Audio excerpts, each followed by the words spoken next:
টিয়া অর্থাৎ স্নেহা কাউকে জানায়নি তার অভিশাপের কথা, এবং সে নিজেও জানে না এটা যে কেন হয়।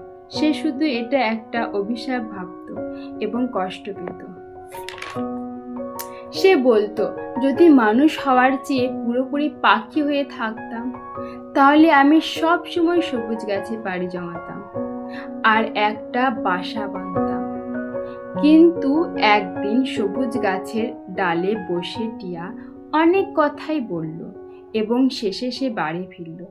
কিন্তু স্বপ্নে টিয়া অর্থাৎ স্নেহা দেখল যে সবুজ গাছের প্রতি রুষ্ট হয়ে এক দেবী তাকে অভিশাপ দেবে, কিন্তু অভিশাপ ফিরিয়ে নিতে পারবে না। ঠিক তখন তার হঠাৎ ঘুম ভেঙে যায়।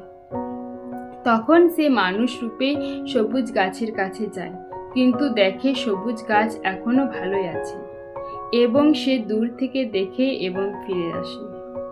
অন্যদিকে হঠাৎ এক দেবী তার শক্তির প্রদর্শন করছিলেন, কিন্তু কিছু জায়গায় হঠাৎ তার নজরে পড়ল সেই সবুজ গাছ। সবুজ গাছকে ফল চাইছিল খাওয়ার জন্য, কিন্তু সবুজ গাছ তাকে ফল দিল না, কারণ দেবী তার সাথে প্রথমে ভালো ব্যবহার করেননি। কিন্তু শেষে দেবী রেগে গিয়ে তাকে অভিশাপ দেন।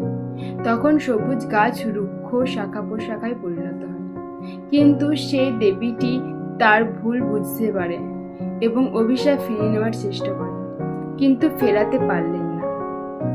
তখন তার দেব অর্থাৎ এক দেবতা তাকে বোঝালেন, এইভাবে কাউকে অভিশাপ দেওয়া উচিত না, শক্তির সদ্ব্যবহার করা উচিত।